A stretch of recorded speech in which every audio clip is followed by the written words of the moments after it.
since 1982, I mean, we can see the difference, roads and what have you. I mean, Stanley's doubled in size. There's no doubt that it's a dynamic, thriving community, and you can sense the vitality of the Falkland Islands themselves. Goose Green veteran Kevin Ormond stayed on in the Falklands after the conflict, becoming the island's only prison officer. He believes what he and his colleagues did in 1982 sent a signal to the world. These people here wanted to be British. They were always British, and I think they're more British than some of the British people at home, because they stand for the Queen, they stand, you know, the Union Jacks fly proudly everywhere. And I think if we hadn't have come, it would have sent a message to the world saying that Britain was stepping back, stepping down. And then you might have got another colony, or Gibraltar, for argument's sake. Spain might have just turned around and said, well, we're going to Gibraltar now. They didn't care much about the Falklands, so I think it was worth it. There are 3 remembrance services a year in Stanley, and the town's memorial is a graphic reminder of the sacrifices made in 1982.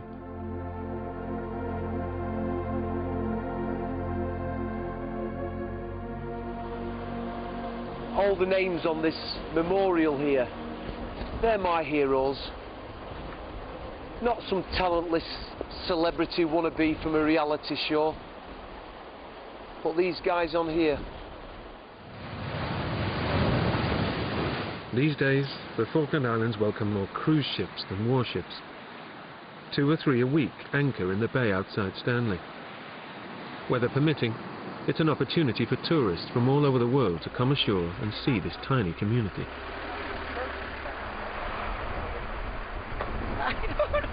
Thank you. From Mexico, hello.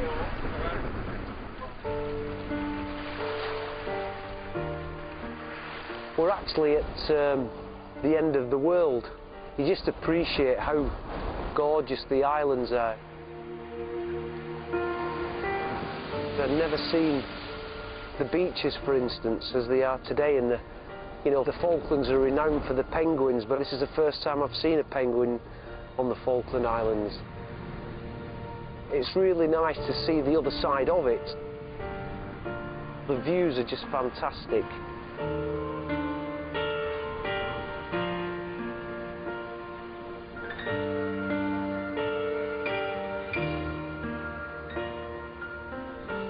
The animal life and wildlife down here is fantastic, and every day you can go out somewhere, even though you've lived here all this time, and find something new, which is an amazing thing here.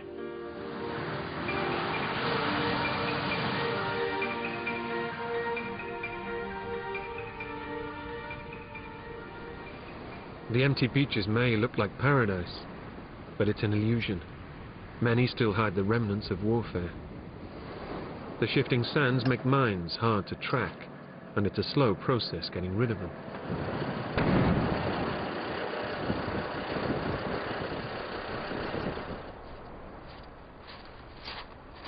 Not many tourists get as far as the Argentine cemetery, on a hillside near the site of the Battle of Goose Green.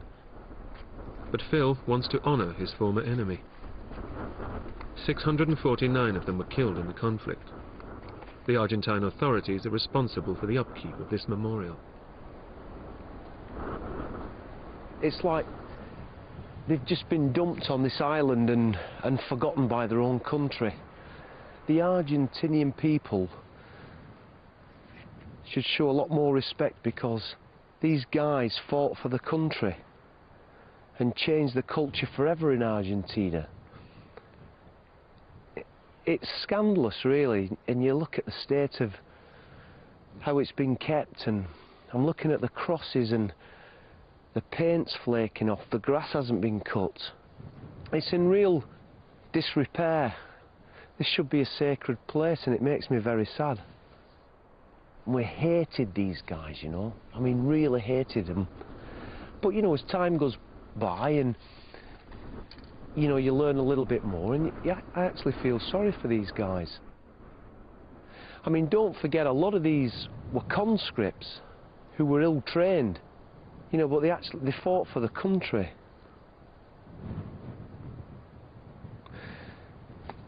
Felix Aguirre.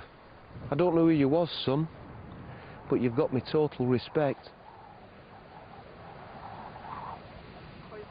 Esteban Francisco Porta, Jerónimo Maciel, soldado argentino solo conocido. The headstones carry only the soldier's name, no rank, age, or where he died. Many more are marked simply, an Argentine soldier, known only unto God.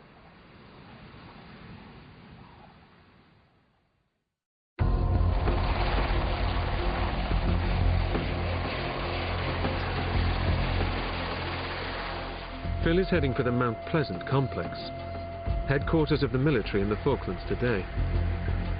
The forces moved here from Stanley 3 years after the conflict. It's 35 miles from the capital, and meant that the islanders didn't have to live in a garrison anymore.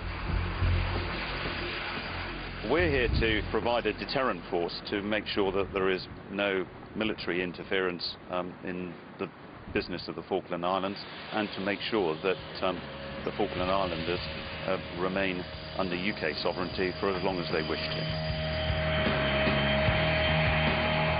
At its heart is an airfield which can take large passenger jets. If there was another threat to these islands, reinforcements would come by air rather than by sea. The Tornado fighters based here can be scrambled in minutes, and there are Rapier missile batteries to deal with enemy aircraft.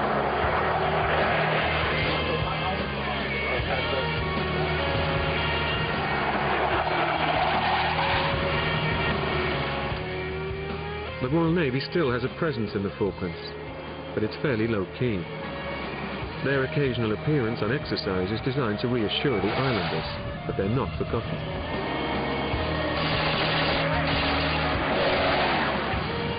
If there was ever another landing like the one at San Carlos in 1982, today's landing craft are faster and more agile than they were then.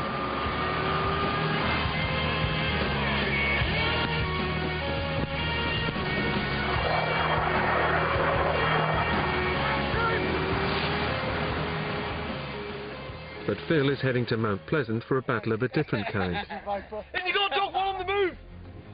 As a former professional footballer, he's determined to have a match while he's here. And he's determined to win it. I don't know if I've put some weight on, or someone sprayed the shirt on, you know what I mean?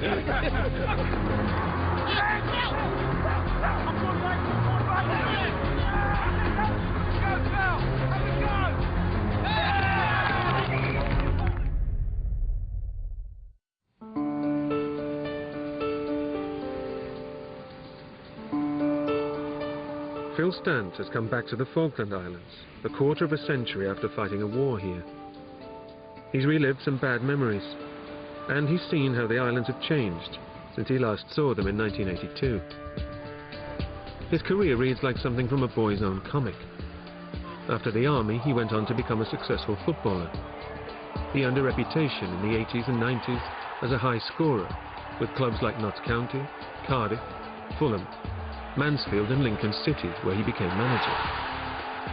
And we'll have another jog on the move then. Come on, let's Phil go. now works for the Football League, developing young talent.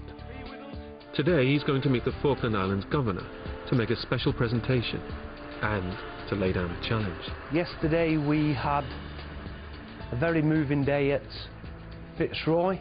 We even tried to find my old trench. I'm sure I'd left my wallet there. Probably still be there. The Football League have been very kind to me and have allowed me to do a presentation to the people of the Falkland Islands, the governor, and especially the footballers of the islands.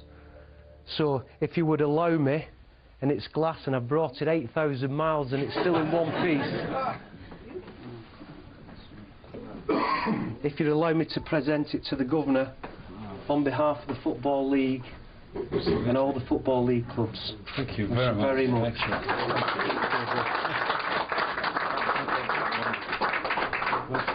That's it.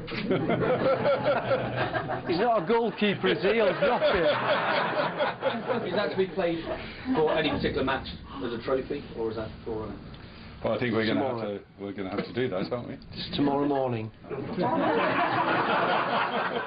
got a dog one on the move! The teams,